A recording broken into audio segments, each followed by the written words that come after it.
Hello. നാളെ party ഉണ്ട് കേട്ടോ, വരൂലേ? മോളെ എക്സാമൊക്കെ കഴിഞ്ഞിട്ട് റാങ്കൊക്കെ വാങ്ങിയിട്ടുണ്ടേ. നേരത്തെ വരണം കേട്ടോ.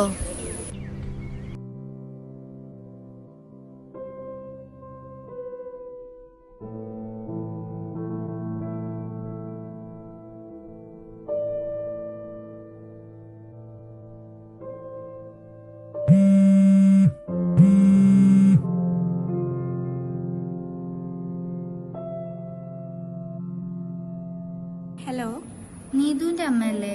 അതെല്ലോ. നീതു വീട്ടിലുണ്ടോ? ഇല്ല. ഞാൻ മിംസ് ഹോസ്പിറ്റലത്തെ ഡോക്ടറാണ് വിളിക്കുന്നത്. അവിടെ ഞാൻ ഒരു കാര്യം പറയാം, നിങ്ങൾ ടെൻഷൻ ആവരുത്. ഇല്ല. അവിടെ ഹോസ്പിറ്റലിൽ ഒരു കേസ് വന്നിട്ടുണ്ട്. ഒരു ഗേളിനെ റേപ്പ് ചെയ്ത രീതിയിലാണ് കൊണ്ടുവന്നിട്ടുള്ളത്, അഡ്മിറ്റ് ചെയ്തിട്ടുള്ളത്. അപ്പോൾ ബോഡി ഒന്ന് ഐഡന്റിഫൈ ചെയ്യാനായിരുന്നു. ഡോക്ടർക്ക് ആള് മാറിയതാണോ? അല്ല, നീതു തന്നെയല്ലേ മോളെ പേര്? അതെ. നിങ്ങളൊന്ന് പെട്ടെന്ന് വരാൻ പറ്റുമോ? ഡോക്ടർ ഒന്ന് ചെക്ക് ചെയ്തിട്ട് പറയോ? മാം ഇവിടെ ഒന്ന് വന്നിട്ട് ഐഡന്റിഫൈ ചെയ്തിരുന്നെങ്കിൽ നന്നായിരുന്നു. ഹലോ ഹലോ ഏട്ടാ, നമ്മുടെ മോള് നിംസ് ഹോസ്പിറ്റലിൽ നിന്ന് ഡോക്ടർ വിളിച്ചിരുന്നു. നമ്മുടെ മോളെ അവിടേക്ക് ചെല്ലാൻ പറഞ്ഞേട്ടാ, ഒന്ന് പെട്ടെന്ന് വരുമോ?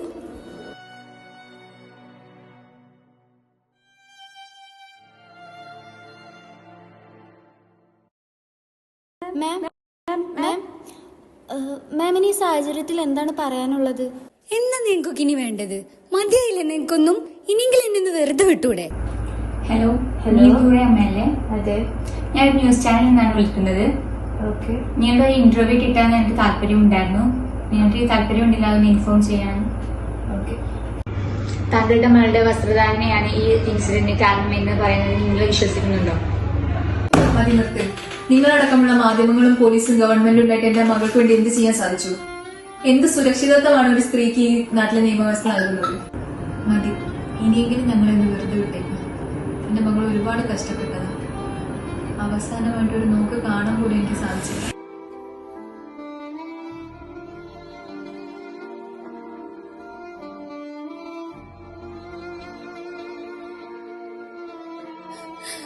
ഒരു കുഴപ്പമില്ലാതെ പോയതാണല്ലോ അതിന് കുട്ടി. എന്ത് പറ്റി? ആരാ എന്റെ കുട്ടീനോട് ഇങ്ങനെയൊക്കെ?